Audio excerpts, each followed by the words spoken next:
तीन जादुई प्रेग्नेंट चुड़ैल। वो अमावस्या की रात थी। चांद पूरी तरह निकला था। चारों तरफ चांद की रोशनी थी और भेड़ियों के चिल्लाने की आवाज आ रही थी। वहीं दूसरी तरफ तीन भयानक प्रेग्नेंट चुड़ैल एक पीपल के पेड़ के ऊपर बैठी हुई थीं। और कब तक हम इस तरह यहाँ अपने शिकार का इंतजार करते रहेंगे? बहुत जोरों की भूख लगी है, चलो गांव से ही अपना शिकार पकड़ कर लाते हैं। नहीं, हमें इंसानों को खाकर अपना पेट नहीं भरना चाहिए। इससे अच्छा होगा कि हम यहाँ के जानवरों को मारकर ही अपना पेट भरें। लेकिन अगर कुछ खाएंगे नहीं तो हमारे पेट में पल रहे बच्चों का क्या होगा? रुको रुको, मुझे उन झाड़ियों में हलचल नजर आ रही है। लगता है कोई जानवर है। तभी एक आदमी के रोने की आवाज आती है। हाय, मैं मर गया। अरे कोई मुझे बचाओ, बहुत दर्द हो रहा है। कोई मेरी सहायता करो। अरे कोई तो मेरी मदद करो। अरे ये तो कोई इंसान है, चलो हमें देखना चाहिए आखिर क्या बात है। वो तीनों चुड़ैल चुपके से उस आदमी को देखती हैं। ये आदमी तो जख्मी है। लगता है किसी जानवर ने इसके ऊपर हमला कर दिया, जिसकी वजह से ये यहाँ जख्मी पड़ा है। चलो इसकी मदद करते हैं। अरे रुको ना, इसको मरने दो। इसके मरते ही हम इसे खा जाएंगे और आज हमारा पेट भी भर जाएगा। पागल हो क्या? मैं तो इसकी मदद करने जा रही हूँ। चुड़ैल तुरंत ही अपना रूप बदलकर उस आदमी के पास जाती है, जिसके बाद बाकी की दोनों चुड़ैल भी अपना रूप बदल लेती हैं और उसकी मदद के लिए जाती हैं। अरे बाबा, क्या हुआ तुम्हें? तुम इस तरह यहाँ जमीन पर क्यों पड़े हो? जैसे ही वो दोनों उस आदमी को उठाने जाती हैं, उन दोनों चुड़ैलों को बहुत तेज करंट लगता है, जिसके बाद वो अपने असली रूप में आ जाती हैं। कौन हो तुम और कहाँ से आए हो? हमने तुम्हें छुआ तो हमें करंट क्यों लगा? वो आदमी तुरंत जंगल का देवता बन जाता है, जिसके बाद वो उन तीनों चुड़ैलों से कहता है, मुझे लगा था कि तुम तीनों मिलकर मुझे खा जाओगी, लेकिन तुम तीनों तो मेरी जान बचाने के लिए आ गई। मैं केवल तुम्हारी परीक्षा ले रहा था, लेकिन तुम तीनों प्रेग्नेंट कैसे हो और चुड़ैल कैसे बनी? तभी वो तीनों रोने लगती हैं और रोते हुए अपनी कहानी बताती हैं। हम तीनों बहनें थीं। हमारी माँ ने हमारी शादी एक ही घर के 3 भाइयों से करवा दी थी। शादी के बाद हम तीनों ने अपने घर की सारी जिम्मेदारी उठा ली थी, लेकिन हमारी सास को हम बिल्कुल पसंद नहीं थे, क्योंकि हम गरीब परिवार से थे। हमारी सास हम तीनों पर बहुत अत्याचार करती थी।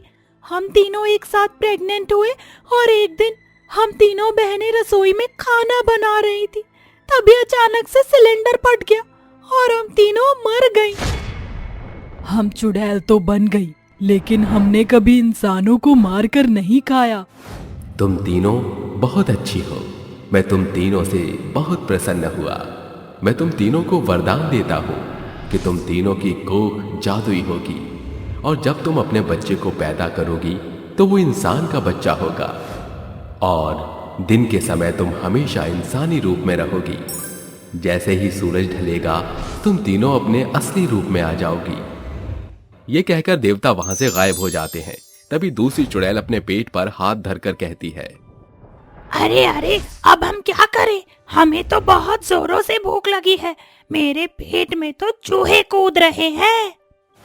उसके इतना कहते ही उनके सामने कई तरीके के पकवान आ जाते हैं, जिन्हें देखकर वो तीनों खाने पर टूट पड़ती हैं, और खाना खाकर वो तीनों चुड़ैल पीपल के पेड़ पर जाकर सो जाती हैं।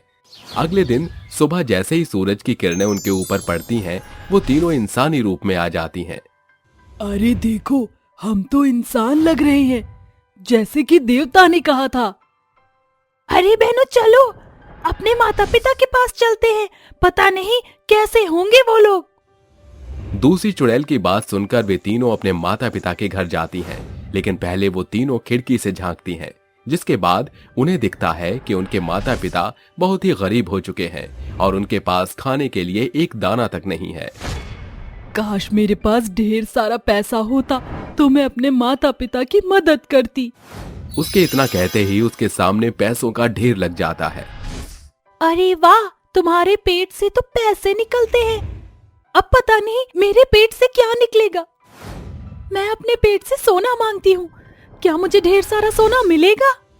तीसरी चुड़ैल के इतना कहते ही उसके पेट से ढेर सारे सोने के जेवर निकलने लगते हैं। बहनों, एक काम करते, ये सब हम चुपके से अपने माता पिता के घर में रख देते हैं। वो तीनों चुड़ैल अपने माता पिता के घर में ढेर सारे पैसे और सोना रख देते हैं और वहां से चली जाती हैं। हमें अपनी सास से बदला लेना चाहिए। उसने जो हमारे साथ किया बिल्कुल भी अच्छा नहीं किया। तो फिर देर किस बात की है? चलो उसे अच्छा सबक सिखाते हैं।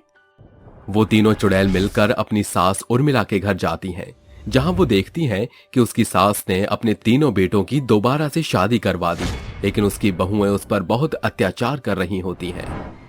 अरे बुढ़िया, इतनी बूढ़ी हो गई हो कि तुझसे पोछा तक नहीं लग रहा। देख जरा फर्श कितना गंदा पड़ा है।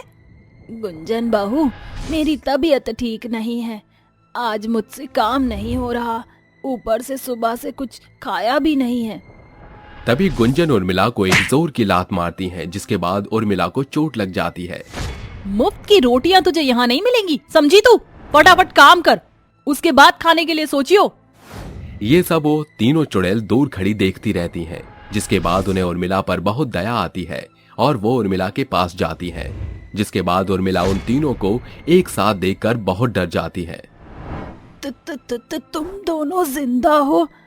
ये कैसे हो सकता है?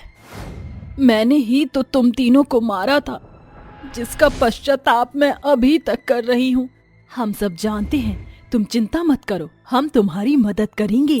तभी वो तीनों प्रेग्नेंट चुड़ैल अपने पेट पर हाथ रखती हैं, जिसके बाद पहली चुड़ैल के पेट से ढेर सारे पैसे निकलते हैं और दूसरी चुड़ैल के पेट से ढेर सारे पकवान निकलते हैं और तीसरी चुड़ैल के पेट से ढेर सारे सोने के गहने निकलने लगते हैं। ये तुम अपने पास रख लो, इससे तुम्हारी सहायता हो जाएगी और तुम अपनी तीनों नई बहुओं से छुटकारा पालोगी। बहू, मुझे माफ कर दो, मैंने बहुत बड़ी गलती कर दी। आपने जो किया उसे भूल जाओ और आज के बाद कभी किसी के साथ ऐसा मत करना। अरे हम तीनों ने ध्यान नहीं दिया, शाम होने ही वाली है, हमें जल्दी से जंगल पहुंचना होगा।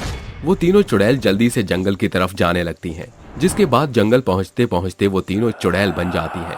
वहीं दूसरी तरफ उर्मिला उनका पीछा करते करते जंगल में पहुंच जाती है, जिसके बाद उर्मिला को उनकी पूरी सच्चाई पता चल जाती है। हे भगवान, मेरी तीनों बहुएं जिंदा नहीं हैं, लेकिन फिर भी उन्होंने मेरी मदद की। तभी अचानक से तीनों चुड़ैलों के पेट में दर्द होने लगता है। उर्मिला से ये सब देखा नहीं जाता, इसलिए वो तुरंत उन तीनों की मदद करने के लिए उनके पास पहुंच जाती है। कुछ ही देर में वो तीनों चुड़ैल अपने बच्चों को जन्म दे देती हैं। आप यहाँ कैसी पहुंची? आपको हमसे डर नहीं लग रहा? चुड़ैल के पूछने पर उर्मिला उन्हें सब बता देती है कि वो कैसे उनका पीछा करते करते जंगल तक पहुंच गई।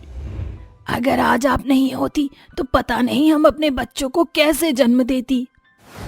लेकिन ये कैसे मुमकिन है? तुम तीनों तो चुड़ैल हो, तो तुम्हारे बच्चे इंसान के कैसे हो सकते हैं? जो तुमने उन तीनों के साथ किया था, उसका पश्चाताप करने के लिए इन बच्चों को इंसान का रूप मिला है। आज से इन बच्चों की जिम्मेदारी तुम्हारी है। मैंने अपनी तीनों बहुओं के साथ बहुत ही बुरा किया। आज अगर मैं ऐसा नहीं करती तो शायद वो तीनों जिंदा होती, लेकिन अपनी गलती का पश्चाताप करने के लिए मैं अपनी तीनों बहुओं के बच्चों को अच्छी परवरिश दूंगी। ये सुनकर वो तीनों चुड़ैल बहुत खुश होती हैं, जिसके बाद उन तीनों चुड़ैलों को मुक्ति मिल जाती है और वो तीनों उस जंगल से हमेशा हमेशा के लिए चली जाती हैं।